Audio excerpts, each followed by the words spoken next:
Do you work on the railroad? No, but I sing songs about railroads.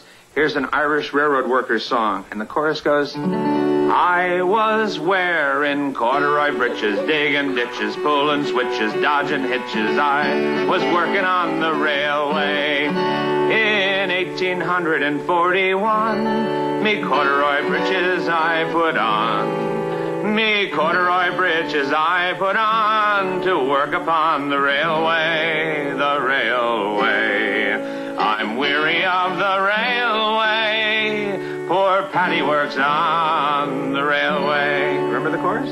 I was wearing corduroy breeches, digging ditches, pulling switches, dodging hitches. I was working on the railway. In 1842, from Hartlepool, I moved to Paloux. Found myself a job to do, working on the railway. I was wearing corduroy breeches, digging ditches, pulling switches, dodging hitches. I was working on the railway. One more time. I was wearing corduroy breeches, digging ditches, pulling switches, dodging hitches. I was working on the railway. Oh, thanks. It was so nice to meet you, folks. I'm going to go meet my train on the platform. Will you tell Harry? Sure. Thanks very much. Bye. Bye. I told you I already tried that. Maybe you didn't attach it right. Maybe that's not the problem. Maybe. Well, thank you. But maybe you didn't attach it right. Harry! Stacy! They're fighting. That's not fighting. They're disagreeing. They'll make up before too long. How's the tennis tournament? I won. You won? Well, I didn't lose. I couldn't, you see, because no one else turned up to play. There'll be another tennis tournament, Mr. Conductor. Cheer up. Yes, I will. By telling you a story of James's latest adventure. One day, James had to wait at the station till Edward and his train came in. This made him cross. Late again. Edward laughed, and James fumed away.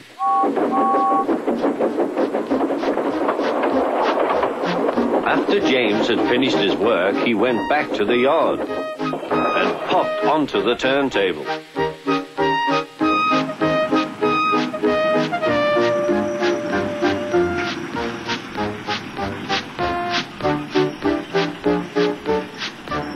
He was still feeling very bad-tempered. Edward is impossible, he grumbled to the others. He clanks about like a lot of old iron, and he is so slow he makes us wait. Thomas and Percy were indignant. Old iron? Slow? Why, Edward could beat you in a race any day. Really, said James, I should like to see him do it.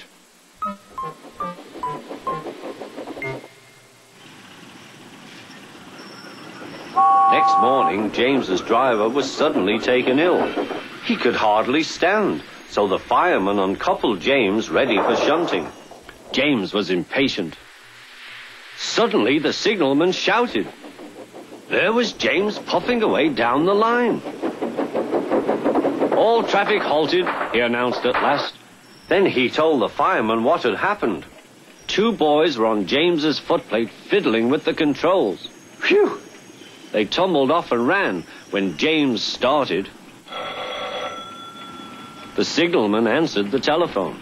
Yes, he's here. Right. I'll tell him. The inspector's coming at once. He wants a shunter's pole and a coil of wire rope. What for? Wondered the fireman. Search me, but you'd better get them quickly. The fireman was ready when Edward arrived.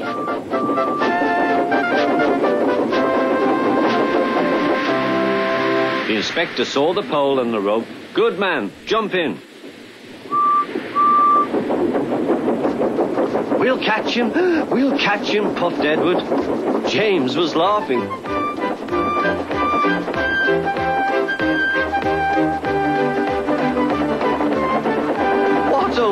What a lark, he chuckled to himself. Suddenly he was going faster and faster. He realized that he had no driver. What shall I do? I can't stop. Help! Help! coming, we're coming, called Edward.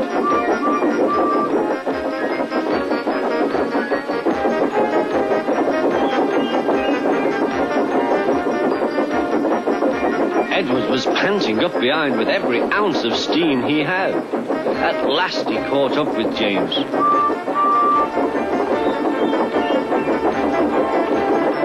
Steady, Edward, called his driver. The inspector stood on Edward's front, holding a noose of rope in the crook of the shunter's pole. He was trying to slip it over James's buffer. The engine swayed and lurched. At last! Got him! He shouted. He pulled the noose tight. Gently braking, Edward's driver checked the engine's speed, and James's fireman scrambled across and took control. So the old iron caught you after all, chuckled Edward. I am sorry, whispered James. Thank you for saving me. You were splendid, Edward. That's all right, replied Edward. The engines arrived at the station side by side. Sir Topham Hatt was waiting. A fine piece of work, he said. James, you can rest and then take your train. I'm proud of you, Edward. You shall go to the works and have your worn parts mended. Oh, thank you, sir, said Edward. It'll be lovely not to clank. Now I feel so much better. So do we. I tried reconnecting. I tried reversing the wires. Why don't you look? See for yourself. That's just what I'm going to do. Mr. Conductor, you could fix the telegraph. By magic! Go on! After Stacy and Harry have spent so much time working on it? Oh, no. That wouldn't be fair to them. I will give you a clue about it, though. It's something to keep in mind no matter what you're doing. Look for the little things.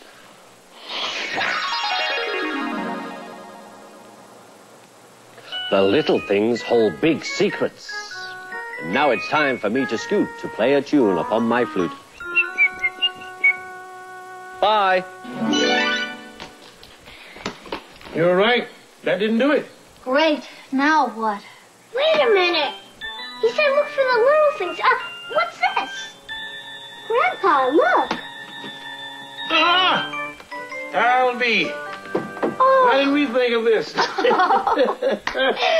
I'm so glad you two found that. Harry and I were getting really worried. If the two of us couldn't fix it, what would they think of us at the Indian Valley headquarters? Here goes.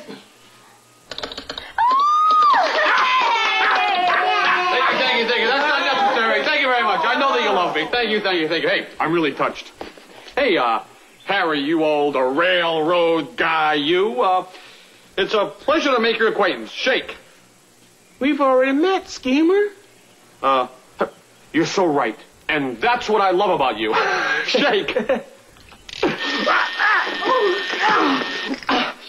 Oh, this stupid buzzer put itself in my hand backwards, and I ended up buzzing myself instead of Harry. Stupid thing. It's not the only stupid thing around here. That's right. It's not the only stupid. Hey, kids, I got a surprise for you. Why don't you come a little closer here now? Come on, that's the idea. Come a little bit closer. There you go. A little bit closer to me. All right, now I want you to sniff this flower. Ready? 1, 2, 3. Sniff. What's that? I'm all wet. That is what I call not funny. I don't think I like these practical jokes. I am not the kind of person that people are supposed to be laughing at. Oh, well, maybe nobody is, Schemer. Yeah, well, maybe. Yeah, see, kids, even Schemer can learn a lesson. There are two sides to every joke. Oh!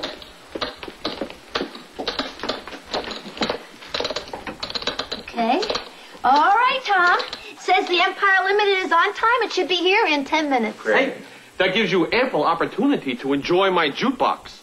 Go ahead, throw in a few nickels. Well... Schemer! That's not nice. Okay. My treat. Anybody got an extra nickel? Oh! I'm kidding. You know, I might not have my practical jokes, but I still got my music.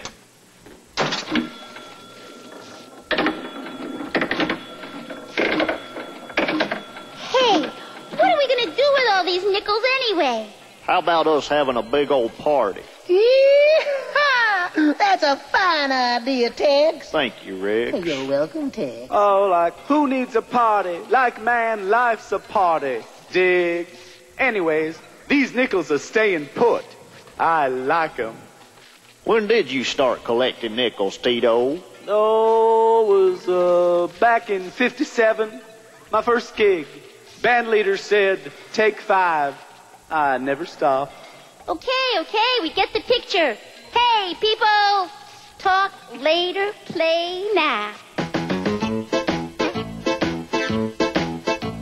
In 1841, I put my corduroy breeches on. I put my corduroy breeches on to work upon the railway. Fill-a-me-ori-ori-ay, fill-a-me-ori-ori-ay, fill-a-me-ori-ori-ay, to work upon the railway. In 1842, I left the old world for the new, but cess to the luck that brought me through to work upon the railway. Fill-a-me-ori-ori-ay, fill-a-me-ori-ori-ay, fill-a-me-ori-ori-ay, to work upon the railway. Tex! In 1843, 'twas then I met sweet Biddy McGee, an elegant wife she's been to me while working on the railway. Fill-a-me-ori-ori-ay, fill-a-me-ori-ori-ay, fill-a-me-ori-ori-ay, to work upon the railway. Fill-a-me-ori-ori-ay, fill-a-me-ori-ori-ay, fill-a-me-ori-ori-ay, to work upon the railway. To work upon fill-a-me-ori-ori-ay. Fill-a-me-ori-ori-ay, fill-a-me-ori-ori-ay, fill-a-me-ori-ori-ay, the work upon the railway. Wow, musical spoons. Can you show us how to do that? Sure, if there's time. Here, Stacy. First, take your 2 spoons and put them back to back. Put them together. Take your pointer finger of your writing hand. Point between the 2 handles. Open the one hand and wrap it right around the spoons. Hold the bottom one tighter than the top one. Tap gently on your leg.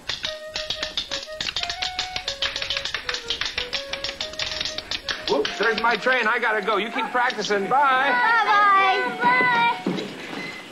Well, he started to teach us how to play the spoons. Do you know how to play them too, Stacy? Well, I've been known to rattle a few in my day.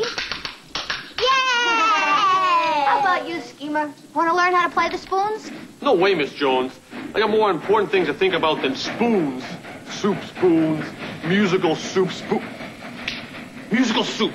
Soup that sings to you while you eat. Ho-ho! I can make a fortune on an idea like that. Ho-ho!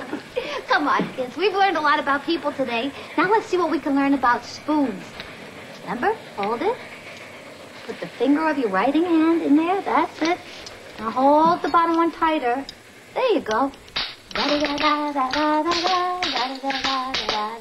Tanya? There you go. Right.